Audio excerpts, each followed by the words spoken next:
Book का नाम है संस्कृति संजीवनी एवं श्रीमद् भागवत। लेखक पंडित श्री राम शर्मा आचार्य। ऑडियो 5। बालकांड के अंतर्गत भगवान शंकर पार्वती जी को अवतार का कारण समझाते हुए कहते हैं कि जब जब हुई धर्म की हानि, बाढ़ी असुर अधम अभिमानी, तब तब प्रभु धरी विविध शरीरा, हरि कृपा निधि सज्जन पीरा। इसी कांड में माँ कौशल्या से तुलसीदास कहलाते हैं, विप्रधेनु सुरसंत हित, लीन मनुज अवतार, निज इच्छा निर्मित तनु, माया गुण को पार। अयोध्या कांड में वाल्मीकि जी भी इसी का प्रतिपादन करते हुए कहते हैं कि नर तनु धरेहु संत सुर काजा, कहु करहु जस प्राकृत राजा। प्रत्येक मनुष्य भगवान की एक एक कला का अवतार है। अन्य अवतार भी अपनी कलाओं के अनुपात से छोटे या बड़े माने गए हैं। एक ही समय में भगवान के कई अवतार भी हुए हैं। परशुराम 3 कलाओं के और रामचंद्र जी 12 कलाओं के अवतार थे। दोनों एक ही समय में हुए हैं। भगवान का जितना अधिक तेज, बल एवं प्रकाश जिनमें होता है, वे उतने ही कलाओं के अवतारी माने जाते हैं। प्रत्येक अवतार का भगवान की विशेष विभूति संपन्न आत्मा का एक ही जीवन उद्देश्य होता है, वह है धर्म की स्थापना, अधर्म का नाश, साधुता का परित्राण, दुष्कृतों का नाश। इसी प्रयोजन को पूरा करने के लिए भगवान विभिन्न रूपों में अवतार धारण करते हैं। मनुष्य जीवन का उद्देश्य भी यही है कि वह अपने आंतरिक तथा बाह्य जगत में सत्य, शिवम, सुंदरम की स्थापना के लिए अनवरत श्रम करे। जो व्यक्ति इस दिशा में जितना अधिक प्रयत्नशील होगा, उसे भगवान की उतनी ही अधिक विभूतियों तथा किरणों से प्रकाशित माना जाएगा। भगवान के अवतारों की लीलाओं तथा उनके उद्देश्यों, प्रयोजनों पर थोड़ा भी विचार करने से स्पष्ट हो जाता है कि उन्होंने आजीवन निर्धारित उद्देश्य के लिए ही कार्य किया। जिस युग में जिस प्रकार की अनीति, मूर्खता, असाधुता, विकृति एवं कुरूपता का बाहुल्य हुआ है, उस समय भगवान ने उसके शमन के लिए परिस्थितियों के अनुरूप अपना संघर्ष क्रम चलाया। अवांछनीय परिस्थितियों को हटाया और उनके स्थान पर औचित्य की, धर्म एवं सज्जनता की प्रतिष्ठापना की।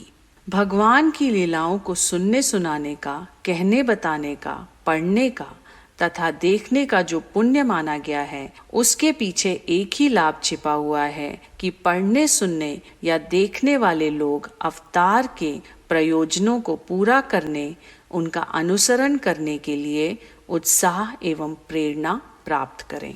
धर्म युद्ध के लिए कटिबद्ध रहना, यही तो मानवीय श्रेष्ठता है। अध्यात्म का समस्त कलेवर विभिन्न प्रकार से मनुष्य को इसी की प्रेरणा देता है। भीतर छुपी हुई दुर्भावनाओं एवं दुष्प्रवृत्तियों से लड़कर उन पर विजय प्राप्त करना, जीवन को उत्कृष्ट, आदर्शवादी एवं धर्मपरायण रखना, यही तो व्यक्तिगत जीवन में प्रयुक्त होना धर्मयुद्ध है।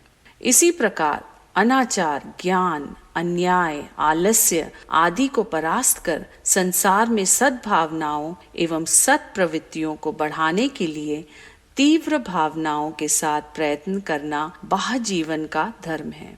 प्रत्येक मनुष्य को अर्जुन की तरह धर्म युद्ध में, कर्तव्य संघर्ष में लगा देना गीता का उद्देश्य है। भगवान अपने विभिन्न अवतारों द्वारा संसार को, मानव मात्र को यही प्रेरणा देते रहते हैं। हमें भगवत भक्तों के लिए यह उचित एवं आवश्यक है कि गीता के मर्म को, भगवान के अवतारों के रहस्य को समझें और तदनुकूल अपने जीवन को ढालने का प्रयत्न करें। मत्स्य अवतार। राजा मनु प्रलय के समय सृष्टि को बीज रूप से और सप्त ऋषियों को बचाए रखने के लिए तपस्या कर रहे थे। वे स्नान के लिए गए तो जलाशय में एक छोटी मछली निकली।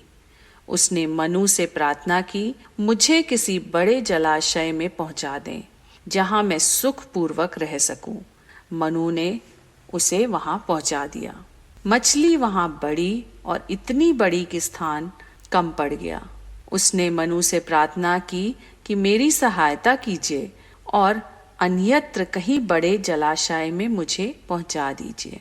मनु की करुणा जगी और परोपकार वृत्ति की प्रेरणा से उसे उठाकर बड़े जलाशय में पहुंचाया। वहां भी पूर्व घटना की पुनरावृत्ति हुई और मछली की प्रार्थना पर मनु ने क्रमशः बड़े जलाशयों में पहुंचाते पहुंचाते अंत में समुद्र में पहुंचा दिया। मछली ने जब अपने विस्तार से पूरा समुद्र घेर लिया, तब मनु ने उसे भगवान का अवतार समझा, उनकी प्रार्थना की और उससे प्रसन्न होकर मत्स्य अवतार ने मनु को अपने दर्शन दिए। भगवान का प्रथम अवतार मत्स्य अवतार है। श्रेय और सामर्थ्य प्राप्त करने के इच्छुक मनु में भगवान ने लक्ष्य प्राप्ति के उपाय स्वरूप छोटों पर करुणा करने और परोपकार वृत्ति से उनकी सहायता करने का भाव जागृत किया। यह भावना ही भगवत प्रेम का, आस्तिकता का, आध्यात्म का मूल है। जब जितनी मात्रा में जिस मनुष्य में पिछड़े हुओं के लिए करुणा उत्पन्न हो और उनकी सहायता करने का प्रयत्न बन पड़े, तब वहां उतनी ही मात्रा में भगवान की उपस्थिति मानी जा सकती है।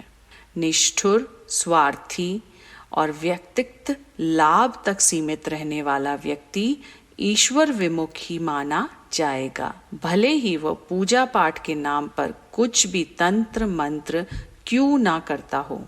यह करुणा सीमित नहीं रह सकती।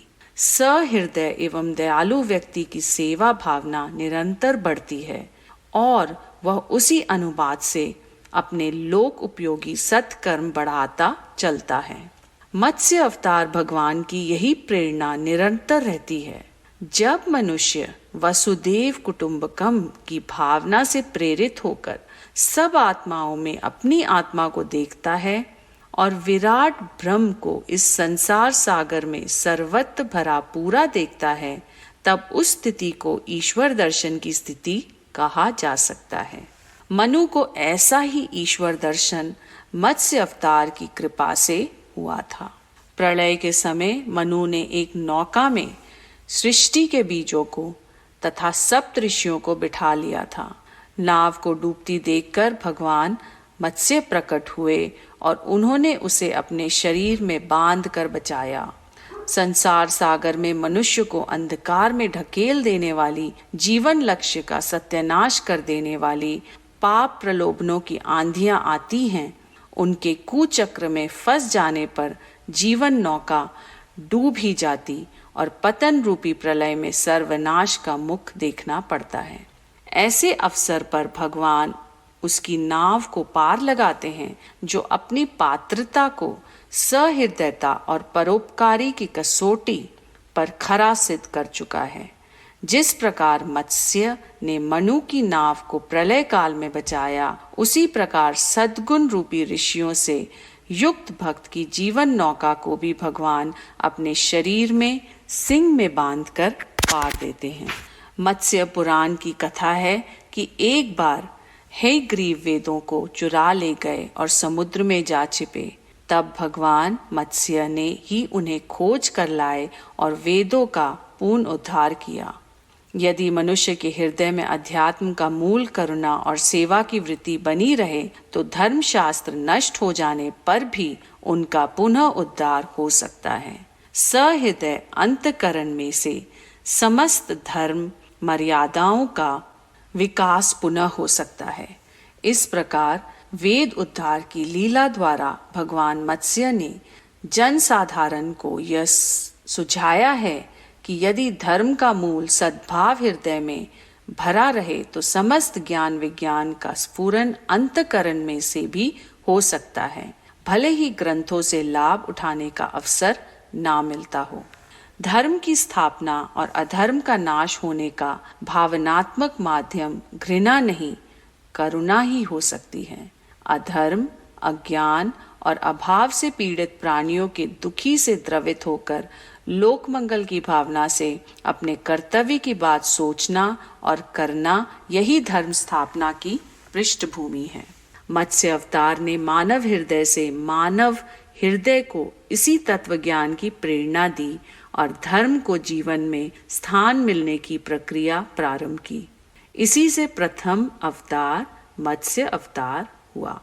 जो मनुष्य परोपकार से शून्य है, उस मनुष्य के लिए जीवन को धिक्कार है। उससे तो वह पशु ही धन्य है जिनका चर्म भी मरने के बाद दूसरों का उपकार करता है। केवल परोपकार का चिंतन करने वाले और अपने सुख के लिए स्पृहा से रहित विरले ही साधु संसार के कल्याण के लिए पृथ्वी पर जन्म लेते हैं। कर्ण ने अपनी त्वचा का, शिवी ने अपने मांस का, जीमूत वाहन ने अपने जीवन का तथा दगीची ने अपनी अस्थियों का भी दान कर दिया। वस्तुतः महात्माओं के लिए कुछ भी अदेय नहीं है, वह सब कुछ दान कर देते हैं। वृक्ष अपने सिर से जो तो तीव्र उष्णता का अनुभव करता है, पर अपने आश्रितों के ताप को छाया से दूर करता है।